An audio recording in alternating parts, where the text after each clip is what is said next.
welcome to Destination Adventure. My name is John Griffiths. I'm the lead environment artist for EU Sandbox 2, and I'm the product owner for the distribution centers. Before we delve into, I'll put my slide on for a start. Before we delve into it, everything that you're going to see is currently in gray box, so just keep that in mind. So, these distribution centers, what are they? Well, first off, they're the biggest location we have on the ground outside of landing zones. The reason why they're so big is intentional. We wanted them to accommodate as much world and mission-based gameplay as possible. Each location supports multiple landing pads and hangars, making them accessible to as many players as possible at any one time. There's even a road network to support transit from the planet's surface, into the main building and to any berth ships. So every distribution center will be owned by a faction. Depending on the faction and where the distribution center is located on the planet will determine its specialism. Now, each specialism will lend itself to different missions and gameplay opportunities. So let's talk about some factions for a moment. So, an example of a major faction would be the UEE. Now, at their distribution centers, they're likely to be more specialized towards military supply, research and development, or communications, depending on which branch of the UEE it is.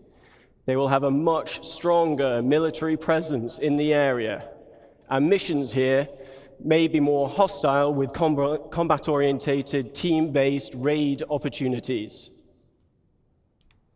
Other examples of hostile gameplay that we're thinking of is hacking and stealing, searching for and destroying a specific item, tracking and eliminating any VIPs, and everyone's favorite, eliminate all.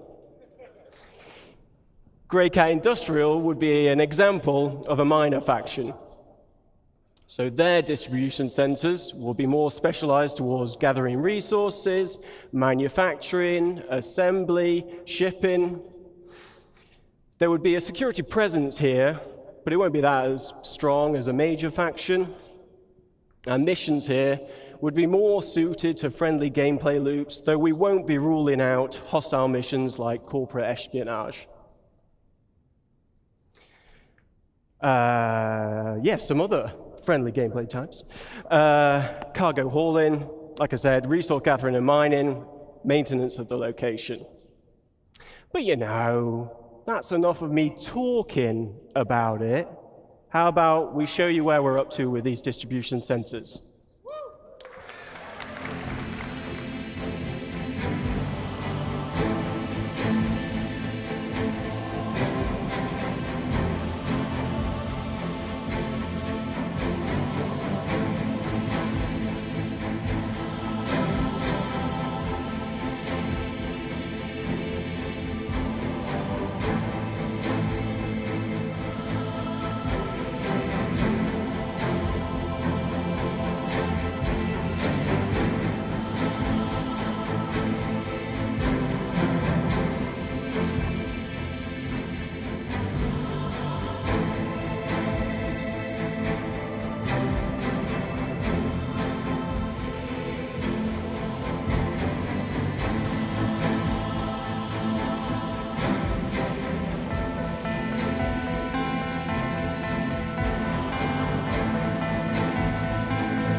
Thank you. So to talk you through the corporate spaces at these locations, please welcome Ricq to the stage.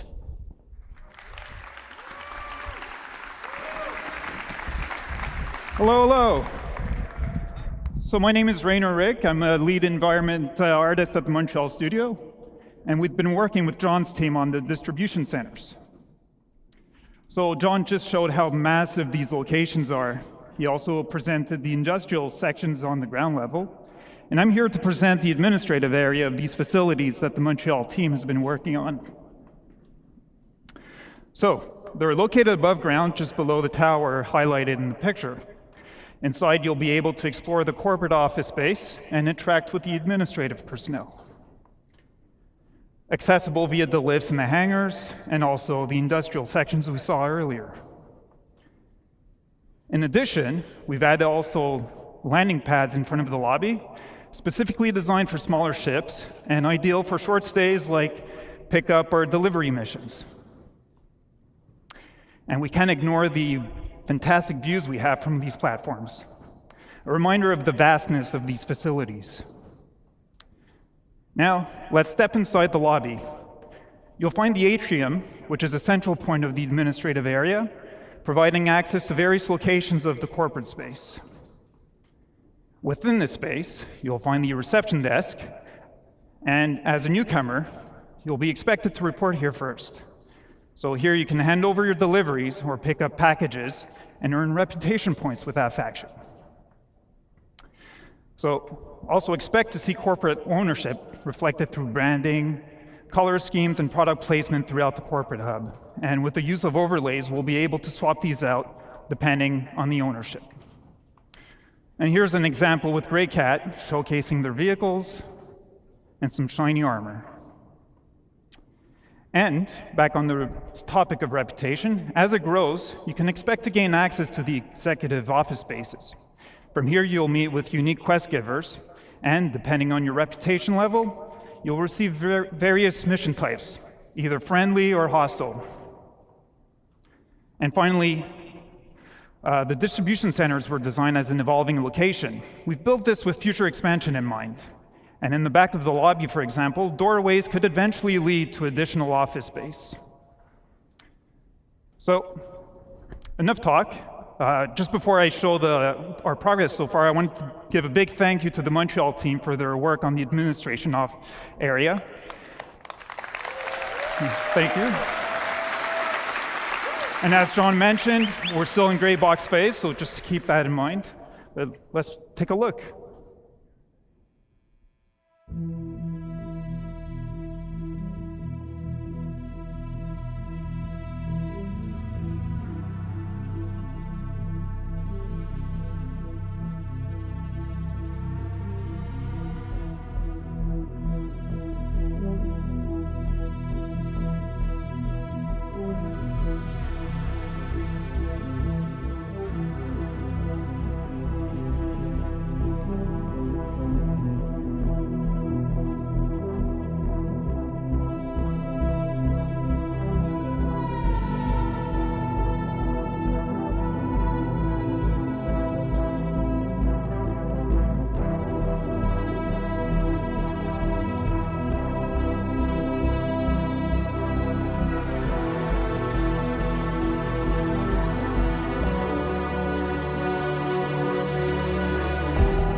Thank you very much. And now let me welcome back John on stage. He's going to continue the presentation. Thanks a lot, guys.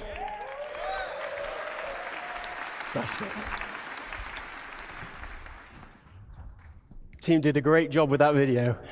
Okay, so something we've been working on that's unique to this location is raids. Click on. So raids are team-based missions with a focus on high-risk, high-reward operations. As Carl mentioned previously, you'll be able to choose how you gain entry to these locations. Coming prepared and geared up will make the difference between success and failure. Ultimately, you'll need to work together in order to succeed. So these raids will have you breaching the interior of the main structure, highlighted here. Now, each interior will comprise of rooms that reflect the location's specialism. For example, a shipping-focused distribution center will have rooms dedicated to the storage of cargo. Looking to the future, we're planning on having distribution centers with subterranean levels that will be accessed from this interior space. These will expand upon and increase the difficulty of these raids.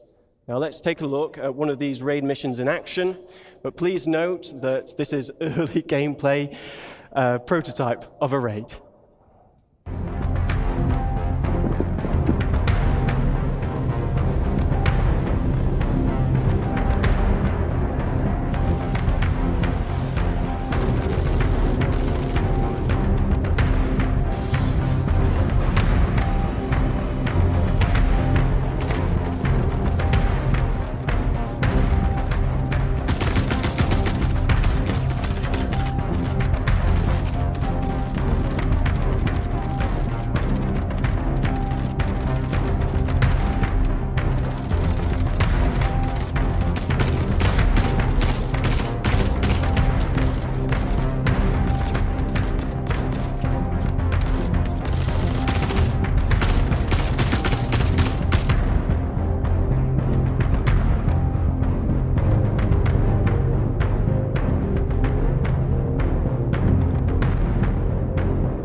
Thank you. So, as you saw in the video, the team took a more aggressive approach to getting inside and taking what they wanted. But this isn't the only approach you can use. Multiple points of egress allow you to be stealthier, and it may make it easier for you to avoid obstacles in your path. Now, reputation will also tie into these raids. Missions will have varying objectives depending on the player's reputation level, and dynamic events may also be triggered during the raid, so players will need to adapt to an evolving situation. This could range from dealing with additional security personnel to other players arriving to defend the location against you. Something else we've been prototyping is how we can utilize the multi-tool to create gameplay puzzles.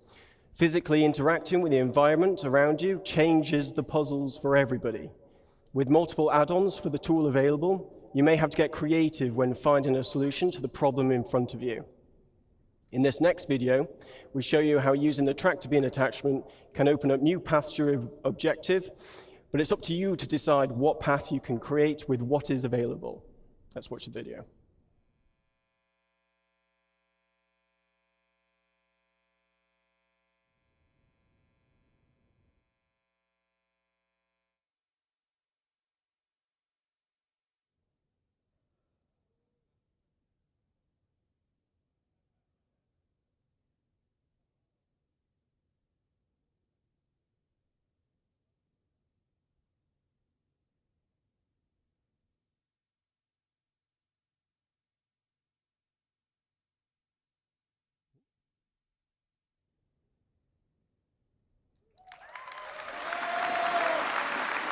So, yes, thank you. Now, obviously, it was, this location would be possible with several people at CIG, so my thanks go to Manuel, John, Jack, Martin, Farouk, Luke, Chris, Mustafa, Sam, Tom, and Rob. You've been excellent. Thank you to Rainer and his team in Montreal. You know, none of this would be possible without their efforts. And yeah, thanks to everybody here and online watching. Really appreciate your support. On to the next one.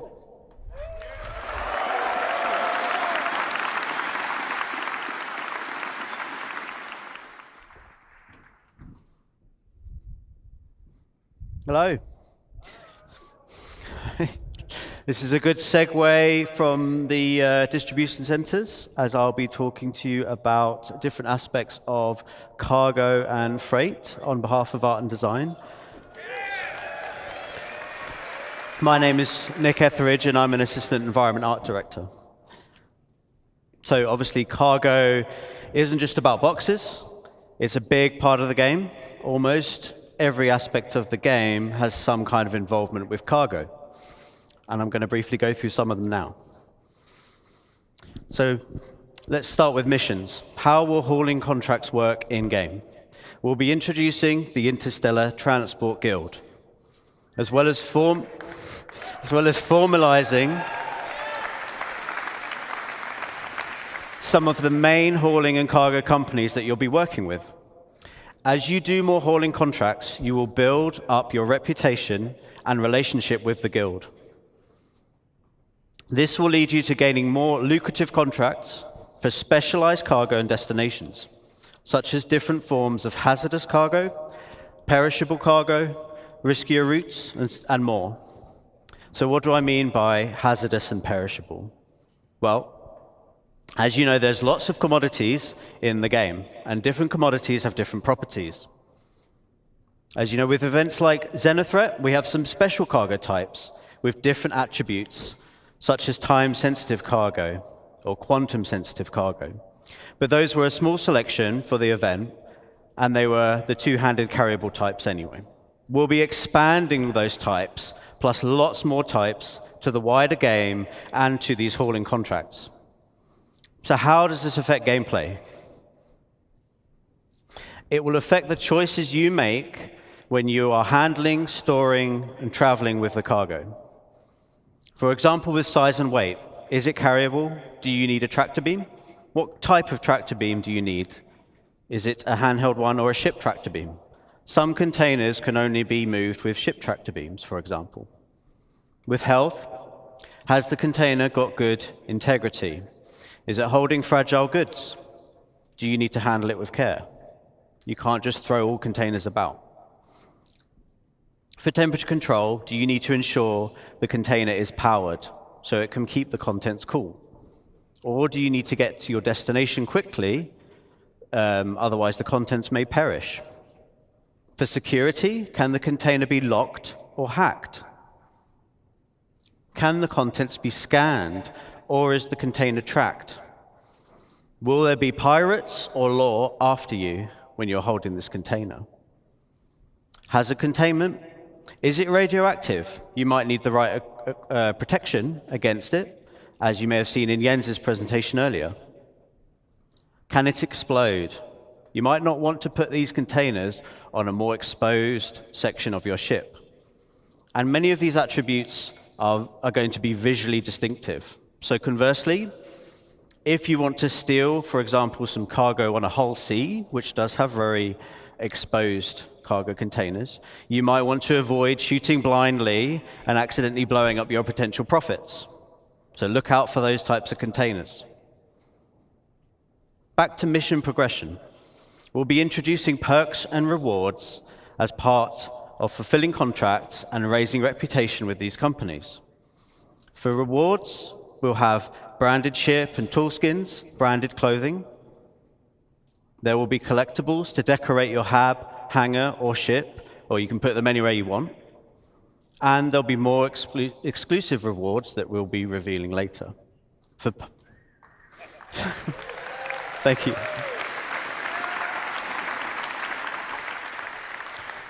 For perks, you'll get access to more items in shops and discounts on specific items. And all of these rewards and perks you need to earn in the game. You cannot just buy them.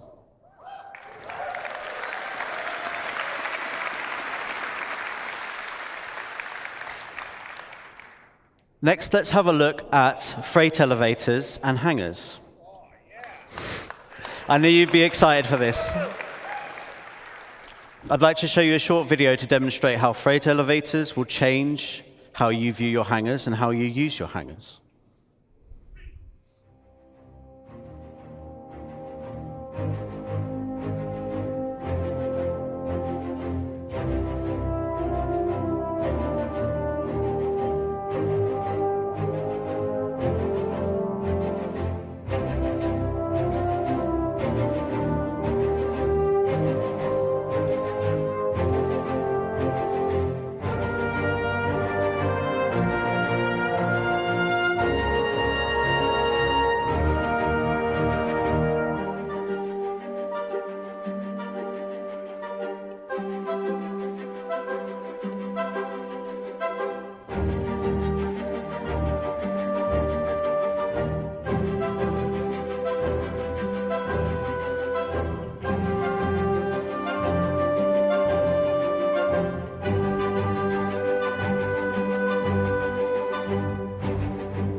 No.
Thank you.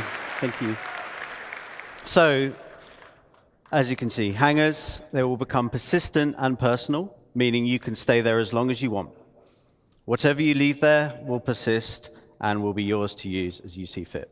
Your hangar won't just be a place that you leave from in your ship.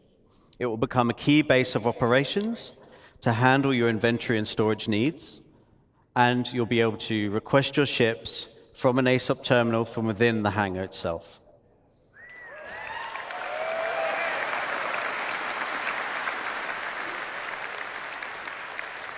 Location inventories won't be magic and instant anymore. This means that the freight elevators will be one of the main ways you interact with your local inventory. Items stored at the location can be requested via the elevator kiosks and will be brought up in a physicalized state to do with as you want. This would be done through a dedicated interface screen to manage large volumes of items. It won't be using the personal inventory system. The change is obviously a really big quality of life improvement to retrieving ground vehicles. No longer do you have to travel thousands or millions of kilometers to specific places in the verse to get your vehicle. You will get them straight from your hangar.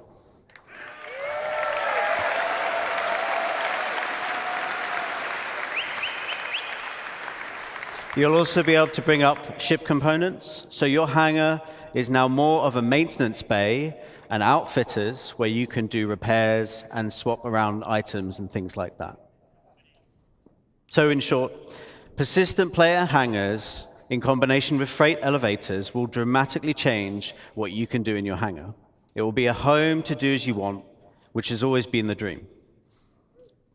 That concludes my presentation. Thank you very much for listening.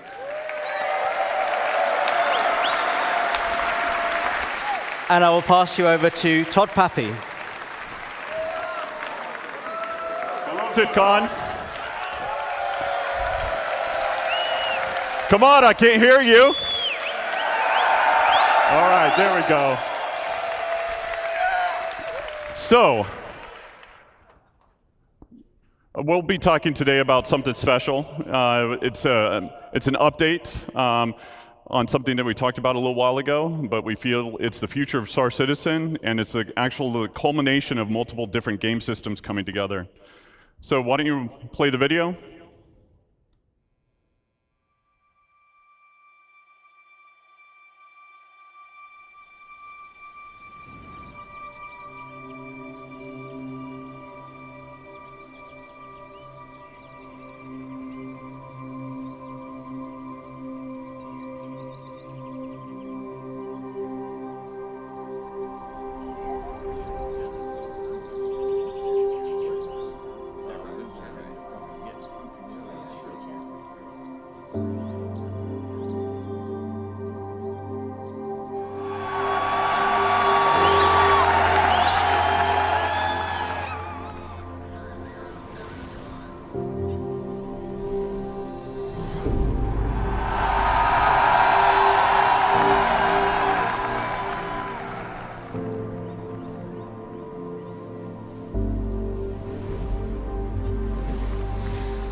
All right, so base building.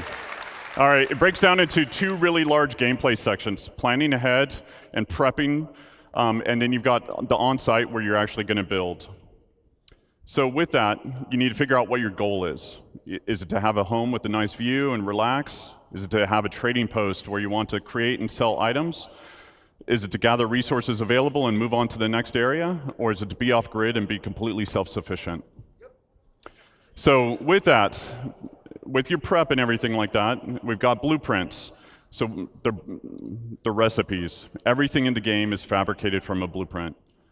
Players acquire blueprints via reputation rewards, missions, or rare NPCs. With any blueprint, you can actually do research on it and then create different variations. With materials, ranging from the common to ultra rare, you might find them at the local shop or have to travel around the universe to collect them. Unrefined, refined, simple materials, or even complex components will all go into the fabrication. With this, then you've got location, location, location. First area is high security, so you must purchase the land. The base is actually invulnerable because of the planetary shield tech. A security will show up to protect it as well. You pay for the privilege, you're taxed. So at this point, you won't have the best resources available. You won't have access to the best resources available on the planet. If you don't pay your taxes, the shields will go away after a period of time, and the base will become derelict and will collapse. But this is low risk, low reward. Then you've got low security. So again, you must purchase the land. It's owned by an independent corp, gang, or faction. Again, you don't have access to all the best resources on the planet. The base is vulnerable. AI NPCs will show up and protect the base if it's attacked. The protection will escalate over time. Player can also build defenses to help mitigate this as well. And then it's medium reward, medium risk. Then you've got lawless. So this is no protection other than what you build. There's shields, anti-air. Players can disable the shields by getting close to them and destroying them. High risk, high reward. Since there's no taxes, no protection fees, you get a high return on the resources that you collect. Now, there's some cross-shard and server meshing considerations that will kind of adjust this design in the future, but we'll get into that later once we're really building it. So from here, you've got the tools. So this is what we would consider a surveyor. With this, we want to actually cater to everybody's playstyle, whether you're solo or in an org. With this, you've got different buildings that you can produce, from small, medium to large to XL or XL. So with the surveyor tool, you can only build the small buildings. With a vehicle, you can build small and medium-sized buildings. With the Galaxy, you can build small to large structures. And then obviously with the Pioneer, Pioneer can do it all, and it still works as a mobile base, and we'll talk about some of the more expanded features that we're adding to it in later on. So, and then it's also, we're exploring what can be done in space, not just on the planet. So from here, you set off on your journey. So with the land claim, you put your tool down where you want, you launch the drone that is built into the machine, and then from there, this allows the player to access the base building and also land claim mode. With the land claim modes, the player can actually change the size and position of what area they want to claim, and it also shows you the cost and taxes associated with it. If it's in a taxable zone and you don't own the land, this interface will default to it. So if you own land or it's in a lawless area, it'll automatically go to base building mode. So with the overhead view of the land, you can actually place down buildings exactly where you want. You can see the resources beneath the surface, and then you can also place multiple buildings before you actually build. So you can see how it will all kind of come together. You'll see the resources that are needed for it. And then you can also switch back and forth between different modes, which are showing off the resource network and how you link basically power generators to consumers. And then the player can move or deconstruct existing buildings right now with no charge. Fabrication. So when you basically build these buildings, they don't come with any furnishings. And if you didn't bring any with you, then you want to build a fabricator. So depending on what you want to build, there's different sizes of them that support buildings from decorations, armor, weapons, components, and even ships.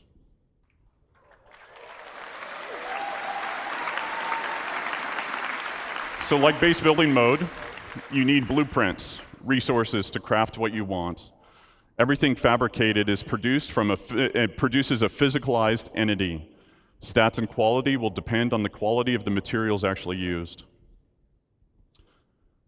Once you've done that and you've built your decorations, now you can actually fill the room the way that you want to fill it.